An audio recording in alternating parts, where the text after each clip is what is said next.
Ya, Kuala Kedah. Lepas Kuala Kedah, Sekijang. Bismillahirrahmanirrahim. Assalamualaikum warahmatullahi wabarakatuh. Salam sejahtera. Terima kasih Tuan Yang Dipertua kerana memberikan peluang kepada saya untuk bersama membahaskan belanjawan pembajet 2015. Saya akan bercakap lebih sedikit khusus kepada Kementerian Kesihatan sebagai satu bidang, satu kementerian, dan yang fokus saya dilebihkan kepadanya, iaitu salah satu daripada amanah yang diberikan kepada saya yang dekat dengan hati saya juga. Saya pertama sekali akan menyatakan bahawa bajet ini memang menyediakan peruntukan yang agak mengecewakan bagi siapa saja yang telah mengikuti perkembangan bajet bagi Kementerian Kesihatan. Dan nampaknya itu salah satu daripada sifat ataupun features bajet yang berhormat pekan sejak beliau menjadi Perdana Menteri. Tahun 2011 misalnya, peruntukannya ialah peruntukan bagi pembangunan bagi Kementerian Kesihatan ialah 1.958 bilion. 2012 turun jadi 1.785 bilion. 2013 1.71 bilion. 2014 turun lagi 1.662 bilion, dan 2015 jadi 1.598 bilion. Jadi penyusutan berbanding dengan tahun lepas 3.85%. Ini bagi saya ada satu yang malang, kerana kesihatan adalah satu aset yang sangat penting. Kalau kita sihat, kita boleh buat berbagai benda. Rakyat yang sihat, maka negaranya akan lebih sempurna. Negara juga sihat. Sihat ini betul koma lah. Tapi kalau rakyat sakit, rakyat tidak produktif dan tidak dapat menyumbang kepada negara, itu sangat malang. Jadi saya tidak faham rasionalnya diperkurangkan dana pembangunan setiap tahun sejak yang berhormat pekan dia Perdana Menteri bagi Kementerian Kesihatan. Pembangunan sangat penting, pengurusan juga penting, tapi perbezaan antara pengurusan dengan pembangunan itu sangat besar bagi bajet ini. Dan kalau kita lihat juga, kalau berdasarkan yang terakhir, figure terakhir yang saya dapat, tahun 2012 bajet untuk pembangunan, dana untuk pembangunan bagi kesihatan hanyalah 3.9% daripada KDNK negara kita. Dan walaupun tidak ada figure yang boleh kita sebut sebagai autoritatif mesti diikuti, tapi bagi saya apa yang disyorkan oleh Persatuan Persekutuan Pengamal Perubatan Swasta Malaysia yang memohon supaya bajet untuk kesihatan diberikan sekadar 6 hingga 7% KDNK itu adalah agak bernasabah, Jadi itu sangat kita sedih, kerana kalau dibandingkan pengurusan pembangunan bagi bajet 2015 ini, pembangunan hanya dapat 3.36%, iaitu 1.598 bilion daripada 47.469 bilion dana pembangunan keseluruhan bajet. Pasal ini sangat tragik, kerana negara kita, Tuan Yang Dipertua, semua negara indikator kesihatan itu sangat penting, tapi negara kita punya beberapa masalah kesihatan awam terutamanya yang perlu kita bagi perhatian khusus. Kalau kita tak bagi perhatian khusus, penekanan khusus, maka dia jadi business as usual dengan izin. Business as usual bagi Kementerian Kesihatan. Sekarang doktor juga kena clock in, datang, punch in, dan sampai masanya pulang. Dan masalah ini tidak selesai.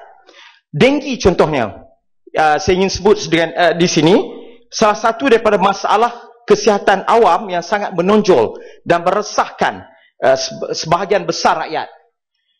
Daripada Januari hingga September 2014, kita ada 74,335 kes denggi. Dan dari situ kita ada 143 kematian. Ini satu yang sangat tragik. Kita faham bahawa denggi ialah satu perkara yang berlaku merata-rata tempat di dunia. Dan yang berlaku ledakan sekarang ialah juga disebabkan oleh perubahan mutasi pada virus. Kita tak salahkan semua. Itu kita tak boleh buat apa-apa.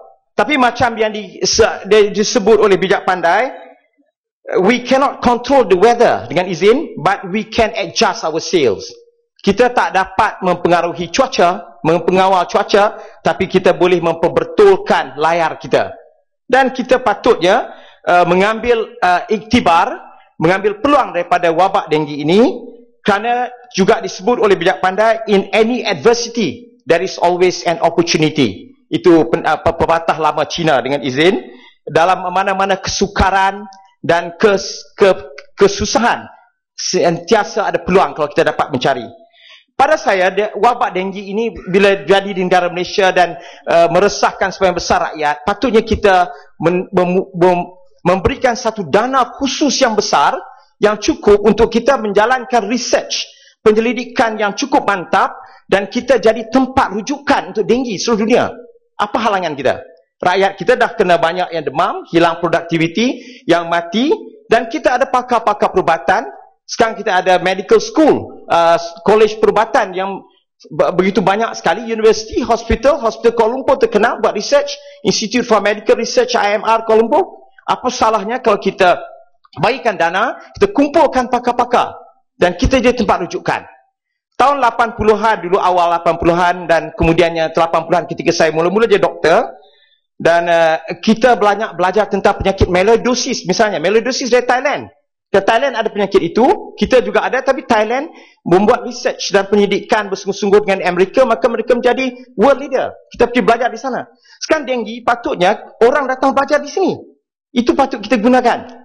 Yang kita beri sekarang ialah 30 juta ringgit untuk pengesanan awal. Saya tidak mengatakan itu tak baik, tapi itu tak cukup baik. Kita kesan awal mengelakkan komplikasi, tapi orang demam tak dapat pergi kerja, orang demam terganggu, ahli parlimen tak dapat datang parlimen misalnya, itu akan mengganggu. Kalau kita dapat cegah terus, sekarang kita ada langkah-langkah mencegah, mengawal denggi, merawat denggi, tapi tak ada yang cukup baik. Kerana kita tak buat research yang cukup.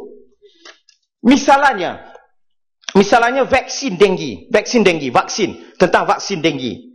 Vaksin denggi sekarang, yang leadingnya ialah beberapa dalam research, dalam penyelidikan tentang vaksin denggi, ialah beberapa big pharma, syarikat pharmaceutical yang besar dunia, Sanofi Pasteur, yang dihadapan sekali. Kemudian ada beberapa syarikat Amerika dan Jepun, dan daripada Jepun Takeda. Yang menjengkelkan saya ialah Sanofi Pharma, misalnya Sanofi Pasteur, Sanofi Pharma, dia ada kerjasama dengan Singapura, dia ada kerjasama dengan Thailand, dia ada kerjasama dengan Filipina, dia ada kerjasama dengan Vietnam. Di Vietnam dia ada Pasteur Institute di Ho Chi Minh City. Mereka bekerjasama untuk menghasilkan vaksin denggi. Kenapa tidak ada kerjasama dengan Malaysia? Kenapa kita tidak ambil peluang? Kalau tidak dapat dengan Sanofi misalnya, ada syarikat Jepun, juga pharmaceutical giant, bernama Takeda. Kenapa kita tidak ada kerjasama dengan mereka? Kalau kita membuat kerjasama, pelaburan tadi, kita juga dapat memberikan latihan dan pendedahan kepada saintis-saintis kita. Sedikit masa dulu, Tuan Yang Ketua, saya akan mohon penjelasan daripada kementerian yang berkenaan. Ada ura-ura bahawa kita menubuhkan satu badan, organisasi khusus untuk menghasilkan vaksin. Kerjasama dengan Cuba. Tapi sekarang saya cuba Google dan cari, tidak ada banyak maklumat. Kenapa kita tak berusaha menggunakan dulu untuk hepatitis B vaksin, seingat saya, yang halal namanya, dan kes denggi di mana? Di mana institut tadi? Kita telah melaburkan sejumlah wang dan juga berbilion. Saya harap menteri yang kebenaan, saya rasa dua menteri, kalau tak silap saya di bawah kementerian projek kementerian keuangan, jadi kita ada penjelasan tentang apa yang berlaku. Dan denggi ini kita patut terlibat at the forefront, di hadapan, barisan hadapan, berusaha mencari vaksin denggi misalnya, supaya dunia belajar dari kita. Kalau di New York mereka nak membuat uji kaji, dan itu mereka ada masalah kesukaran, kes dengginya tak banyak, sekali-sekala saja ada yang tersesat. Kita ada beratus-ratus, beribu-ribu, kematian pun ada. Dan misalnya satu lagi usaha di hadapan denggi oleh negara serantau, yang agak sensitif saya sebut, tapi Singapura, terpaksa sebut Singapura Singapore General Hospital misalnya, bekerjasama dengan Duke National University of Singapore Graduate Medical School, telah menghasilkan, mengenal pasti satu antiviral, satu ubat yang antivirus, virus denggi, yang diberi nama Salgocivir, yang merupakan daripada pokok Moreton Bay Chestnut, pokok berangan, dihasilkan Salgocivir, dan sekarang dalam peringkat ujian, clinical trial dan lain lagi. Kalau Singapura boleh melakukannya di sini, kerjasama dengan satu badan badan gergasi antarabangsa dan akademik, ahli-ahli akademik yang terlibat dalam perubatan yang dianggap mutunya tinggi, top medical institution, kenapa kita tak boleh cari? Dan melabur tak banyak wangnya pun berbanding dengan pelaburan-pelaburan lain yang kita buat yang tidak memberikan banyak pulangan pada kita. Daun betik misalnya, sebagai contoh, disebut sekarang oleh IMR dan hospital kita sebagai, dan diberikan edaran bahawa daun betik boleh digunakan untuk merawat denggi, meningkatkan jumlah platelet. Tapi benda ini bukan baru, telah lama diadakan, telah lama digunakan. Malahan daun betik adalah salah satu komponen penting jamu. Jadi kenapa kita tak buat penyelidikan yang cukup mantap? Malahan bila di daun betik itu disebut penyelidikan yang dibuat oleh AIMS, kalau tak silap saya, ASEAN Institute of Medical Science and Technology di Bidung Kedah. Bukan kerajaan, yang swasta. Kenapa kita tak buat penyelidikan dengan detail yang sainsnya mantap, melihat adakah klorofilnya saja atau ada bahan lain dalam betik tadi yang menjadi active ingredient, bahan aktif. Dan ini boleh kita manfaatkan, kita boleh ke depan. Jadi Tuan Yang di-Pertua, saya merasakan bahawa ini satu peluang yang terlepas. Kita dah ada penyakit denggi tadi, patutnya kita at the forefront dan menjadi negara yang ke hadapan. Dan akhirnya orang belajar pada kita dan kita boleh mendapat pendapatan daripada orang datang belajar pada kita. Kaedah pencegahan juga sekian lama kita sebut tentang tentang menyuruh orang ramai membersihkan rumah, mencari lava, tempat-tempat, memusnahkan tempat-tempat lava membiak. Tapi ada kaedah-kaedah yang kita juga telah cuba sedikit dan kita tak tahu hujung pangkalnya, apa kesimpulannya. Bioinsektisida misalnya, menghapuskan lava pakai bakteria, dibuat di beberapa negara, tapi saya tak lihat satu paper, satu kajian ilmiah yang mantap di negara kita. Bakteria yang digunakan ialah BTI, Bacillus thuringiensis isailensis, BTI, dan banyak negara lain buat kajian. Kita yang kena banyak denggi, kita tak ada buat kajian yang mantap. Sedangkan kita terkena denggi dan kita ada kes-kesnya. Kita ada banyak nyamuk dan lava untuk dicuba. Dan biological control kita juga sekarang orang sebut, dunia menyebut genetic biological control.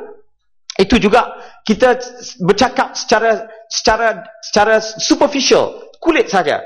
Dan sebenarnya kalau kita sediakan dana yang cukup, kita ada saintis yang cukup, hospital dan pakar-pakar yang cukup, penyidik yang cukup, maka insya-Allah kita boleh majukan ke peringkat yang semaju-majunya. Dan akhirnya walaupun kita dapat mengatasi masalah denggi, walaupun kita diserang denggi, tapi akhirnya kita juga dapat mengekspor benda yang kita dapati tadi untuk kebaikan seluruh dunia, manusia seluruhnya, dan juga kita dapat kebaikan, keuntungan. Itu satu perkara yang saya rasa perlu yang kita tertinggal. Ya, Sungai Petani bangun. Ya, terima kasih. Sila. Terima kasih, Tok Speaker. Kalau Kedah, saya rasa kalau Kedah banyak memperkatakan tentang denggi, dan saya rasa maklumat-maklumat yang telah pun diberikan oleh Kedah, kalau Kedah itu memang memberikan manfaat kalau betul-betul digunakan oleh kementerian dan kerajaan untuk menyelesaikan masalah yang sekian lama kita ada. Cumanya sama ada kerajaan meletakkan itu sebagai prioritis atau tidak. Soalan yang saya nak ajukan kepada Kuala Kedah ialah bukan saja soal denggi, tetapi juga kadang-kadang kita tengok paradoks. Dalam keadaan kita nak lihat rakyat kita sihat, tetapi kita tengok banyak di kawasan-kawasan perumahan, khususnya dalam bandar dan separuh bandar, tempat untuk exercise pun tak ada. Padang-padang yang sepatutnya dijadikan tempat riadah pun tak ada. Di bandar dan separuh bandar tengok banyak kawasan-kawasan yang tidak disediakan peralatan-peralatan atau fasilitas ini untuk rakyat sendiri mengambil bahagian. Dan ini menyebabkan akhirnya bila berpenyakit kita pergi hospital, penyakit kita pergi hospital, sedangkan penyakit itu boleh diselesaikan sebelum dia sakit pun. Maknanya kalau rakyat mengamalkan kehidupan yang lebih sihat. Apa pandangan Kuala Kedah tentang hal ini? Terima kasih Yang Berhormat Sungai Petani, saya sangat setuju dengan apa yang beliau sebut tadi tentang pencegahan. Tapi kebetulan saya tak sebut kerana dah banyak kali saya berucap tentang pencegahan penyakit kronik, sehingga saya rasa itu topik yang telah diulang banyak kali. Tapi nampaknya kita kena ulang banyak kali bahawa ada kesan. Cuma saya nak memaklumkan bahawa memang betul yang disebut oleh Yang Berhormat Sungai Petani tadi. Saya melihat dalam praktis saya, orang 31 tahun kena serangan sakit jantung sekarang. Dan kebetulan di Kedah kita berita sedih, bekas timbalan speaker Dewan Undangan Negeri Kedah, Ustaz Izzat Fauzi, Ustaz Izzat Syauqi meninggal di usia 34 tahun kena stroke. Jadi itu ialah rentetan daripada kegagalan kita menggunakan dana dan kepakaran untuk membuat rawatan pencegahan yang berkesan. Rawatan pencegahan untuk penyakit kronik lagilah banyak masalah yang tak diselesaikan dan tak dilakukan dengan berkesan. Saya berharap supaya dalam bajet yang akan datang misalnya kita dapat meningkatkan dana untuk pembangunan dan kita betul-betul target atau kita sasarkan kepada masalah kesihatan yang utama. Saya sebut denggi tadi kebetulan, yang betul bukanlah sengaja nak sebut denggi, teringat denggi, tidak. Tapi di luar negara Malaysia dikaitkan dengan denggi, kebetulan. Nak datang ke Malaysia tu diberi di barat misalnya, saya baru ni ke Amerika, misalnya diberikan peringatan akan pergi ke satu tempat yang banyak nyamuk yang akan kena penyakit demam. Macam nak pergi ulu Afrika mana, nak pergi ke ulu Amazon misalnya.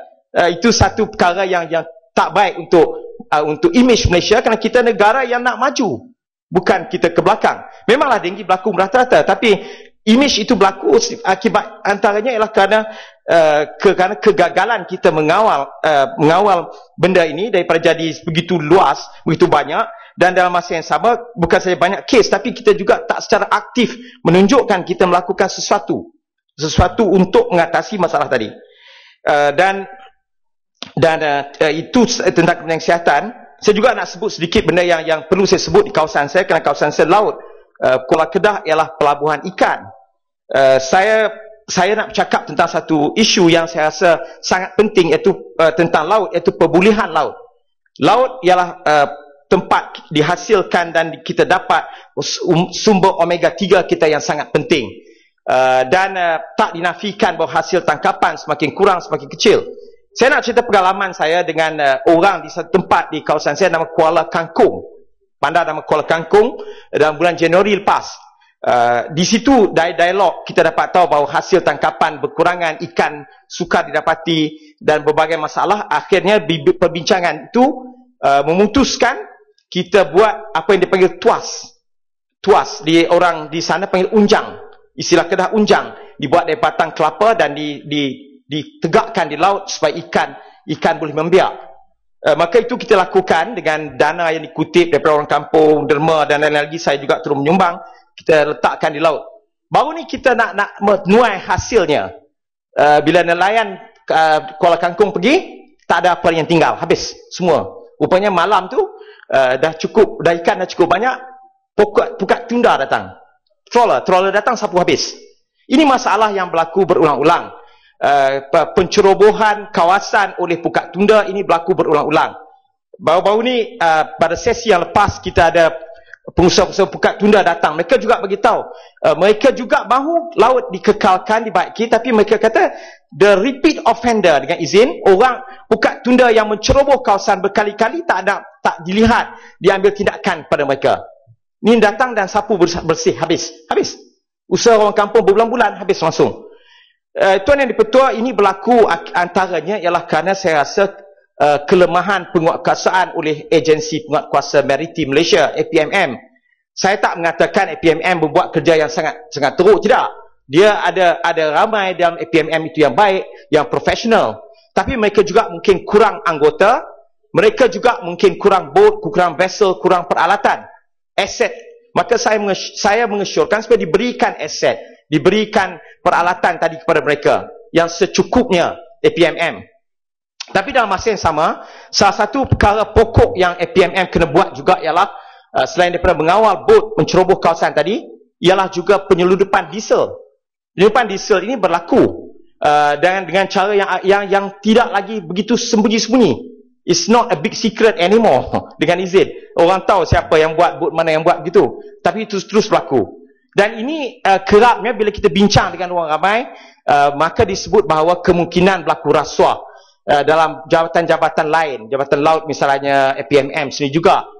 Maka saya mengesyorkan supaya kita dapat mengadakan juga menambahkan pegawai-pegawai SPRM yang bukan saja professionally trained, tapi juga profesional tidakkannya, bersama dengan APMM misalnya, dan agensi-agensi yang mengawal di laut sana, yang mengawal pergerakan bot dan lain-lain lagi.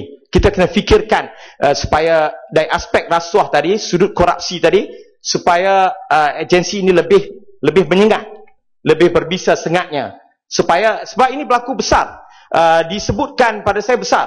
Masa sebelum saya bercakap tadi juga saya dapat message daripada nelayan.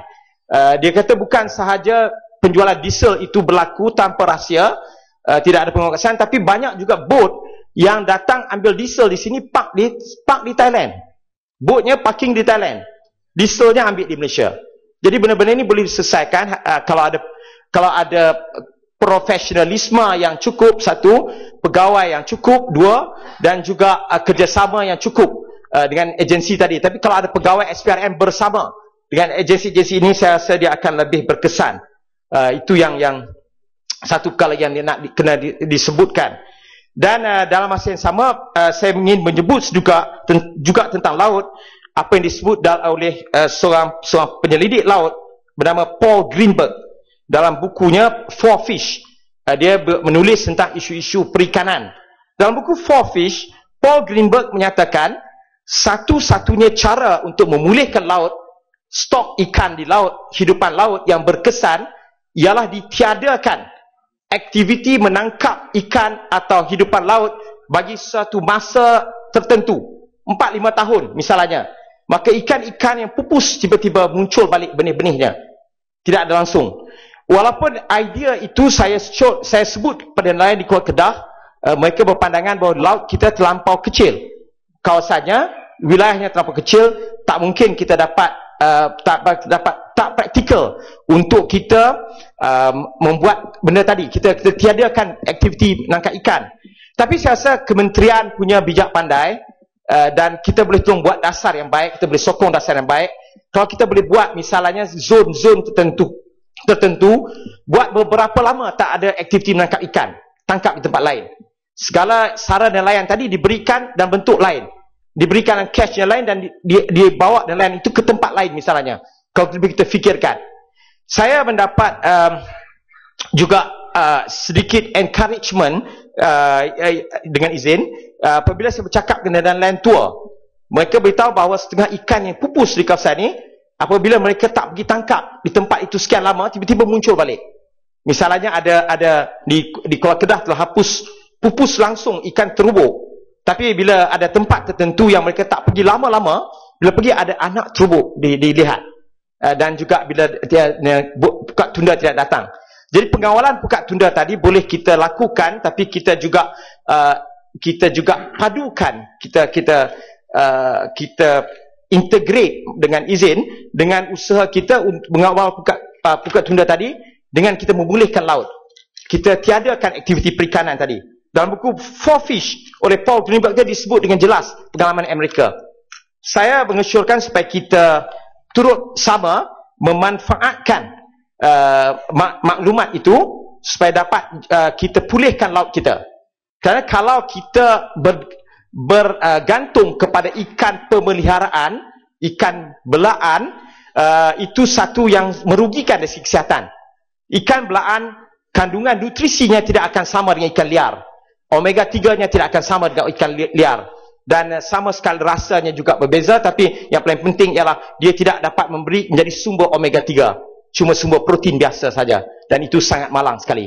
Dan kita punya laut, kita semenanjung, dikelilingi laut. Kalau kita punya dasar yang baik, pelaksanaan yang baik, maka kita dapat memelihara keunikan dan juga kekayaan hasil laut kita. Itu sangat baik untuk generasi yang akan datang kita tinggalkan. Sekurang-kurangnya kalau daripada parlimen ini, dasar-dasar yang kita buat menyebabkan anak cucu kita lagi 50 tahun yang akan datang dapat nikmati hasil lautnya itu satu yang boleh kita banggakan walaupun kita tidak ada lagi pada waktu itu. Dan Tuan Yang Dipertua, sebagai satu permintaan akhir, sebelum saya mengakhiri, saya menyebut sini tentang satu soalan saya kepada Kementerian Sumber Asli dan Alam Sekitar tahun lepas. Kelihatan remeh tapi sangat penting di kawasan saya. Ada satu tempat bernama Kampung Seberang Titik Gajah dan Alor Madi. Tempat itu ialah tempat yang dulunya pernah merupakan satu tempat yang pernah menjadi sebahagian dari ibu kota negeri Kedah ketika Kedah diperintah dijajah oleh Siam. Itu sebahagian ibu kota di Padang Jahana tempatnya. Tempat itu jadi terpisah, terasing kerana dengan pembangunan dan jalan dibuat di seberang sini, dia di sebelah sana sungai. Dan dia dihubungkan malangnya dengan orang-orang kampung menggunakan sampan atau perahu. Dan pada abad 21 tahun 2014 masih menggunakan perahu untuk berulang-alik menyeberangi sungai. Itu satu yang sangat malang. Dan kebetulan kampung-kampung ini di belakang rumah bekas Perdana Menteri kita Tun Dr. Mahathir. Taklah berkaitan dengan Dr. Mahathir, tapi maksudnya seolah-olah sangat berbeza. Seberang sini sangat maju, seberang sana terus gloomy. Tak boleh maju, tak boleh apa, tanahnya tak berharga kerana terpaksa menggunakan sampan dan perahu. Yang kadang ramai orang sekarang rasa ngeri nak naik sampan kadang-kadang bila airnya banjir ya. Jadi telah berpuluh tahun dulu telah diputuskan untuk membina jambatan dan telah diambil, pengambilan tanahnya telah dibuat. Macam juga airport Kota Baru, pengambilan tanahnya telah selesai lama dah. Orang-orang tuan tanah itu pun telah mengambil wang dan telah meninggal lama, habis tak ada dah. Tapi sampai hari ini tidak dibuat jambatan. Dan saya berikan soalan kepada menteri yang berkenaan dari Kementerian Sumber Asli dan Alam Sekitar tahun lepas. Jawapannya ialah menunggu bajet tahun 2015. Jadi saya berharap di sini, rekodnya di sini, bahawa jambatan itu akhirnya akan menjadi realiti. Tak mahal pun. Dan bukannya satu yang sangat-sangat susah dibina. Bukan sophisticated macam mana pun, tak simple jambatan. Tapi itu akan merancakkan pertumbuhan ekonomi dan menghidupkan balik tempat bersejarah Kedah. Di situ ada masjid yang beratus tahun. Tidak ada manusia lagi, tak diketahui di mana, siapa orang dulu. Itu tempat peperangan dengan Siam, dengan Aceh dan lain lagi. Sejarah Kedah ialah sejarah sungai.